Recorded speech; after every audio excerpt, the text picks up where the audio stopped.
Assalamualaikum warahmatullahi wabarakatuh. Salam sejahtera, salam sehat untuk kita semua. Pada video kali ini, saya akan berbagi pengetahuan tentang anatomi buku ajar perguruan tinggi.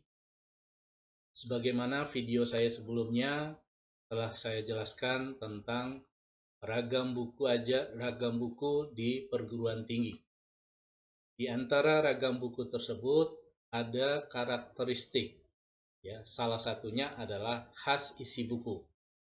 Setiap buku memiliki ciri khas atau anatomi sesuai dengan jenis bukunya. Oleh karena itu, pada kesempatan ini, bagaimana khusus untuk buku ajar, kita akan mengenal anatomi yang berlaku pada buku ajar.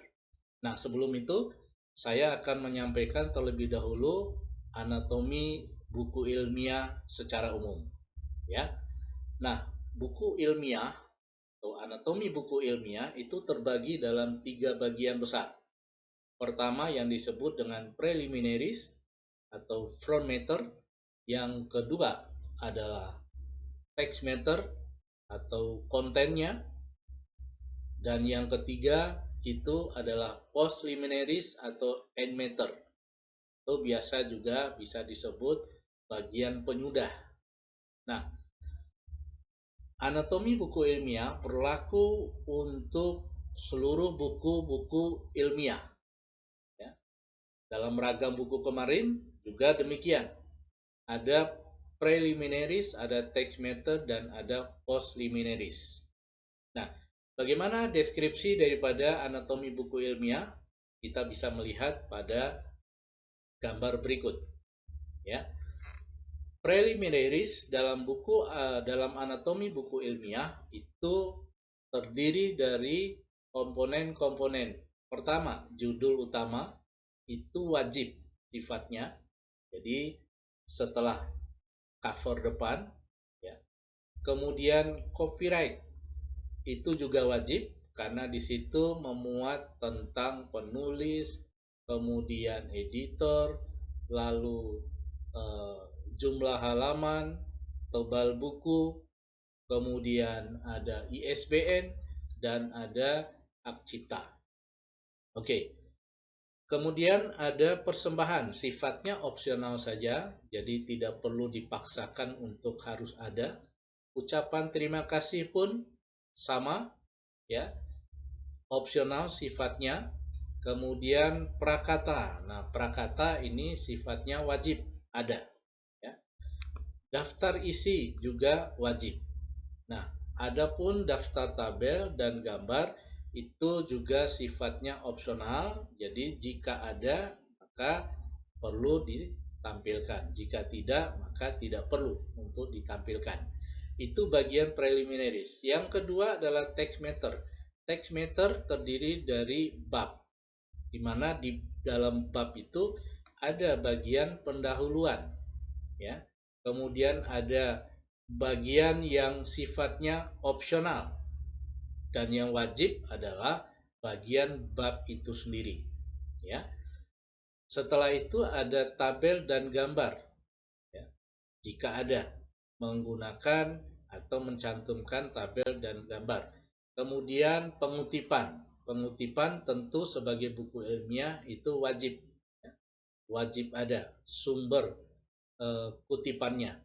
Lalu yang terakhir adalah penugasan dan rangkuman, itu jika ada. Itulah bagian text matter dari anatomi buku ilmiah. Sedangkan post liminaries itu terdiri dari lampiran, ya, sifatnya opsional juga. Daftar pustaka, bibliografi itu wajib, ya, ada. Lalu bacaan lebih lanjut sifatnya opsional, dan daftar istilah, glosarium harus ada. Lampiran, indeks, dan terakhir adalah biografi penulis. Ini adalah deskripsi daripada anatomi buku ilmiah. Nah, pertanyaannya adalah bagaimana deskripsi anatomi untuk buku ajar? Kita bisa melihat pada gambar ini, anatomi buku ajar perguruan tinggi. Di bagian preliminaries juga ada judul utama.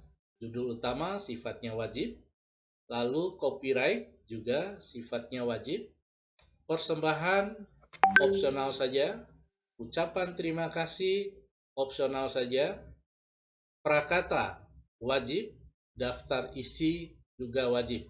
Adapun tabel dan gambar sifatnya opsional jika ada, karena tidak semua penulis itu dapat menyajikan gambar ataupun tabel di dalam buku. Bagian kedua text matter terdiri dari bab. Nah, di dalam bab ini ada uraian tentang deskripsi, relevansi, tujuan pembelajaran, penyajian materi, rangkuman, soal latihan, dan referensi atau daftar bacaan. Nah, di bagian text matter inilah yang membedakan buku ajar dengan buku-buku lainnya. Jadi seperti yang di video saya sebelumnya, ada yang namanya khas isi buku. Kemudian di bagian terakhir, postliminaries, ada daftar pustaka, daftar istilah, lampiran, indeks, biografi penulis. Nah, itulah saudara-saudara anatomi buku ajar perguruan tinggi. Bagaimana penulisan dari bagian per bagian di dalam preliminaries, text matter, dan postliminaries? Ikuti sajian saya pada video-video selanjutnya. Jangan lupa like and subscribe. Terima kasih. Berani menulis itu hebat.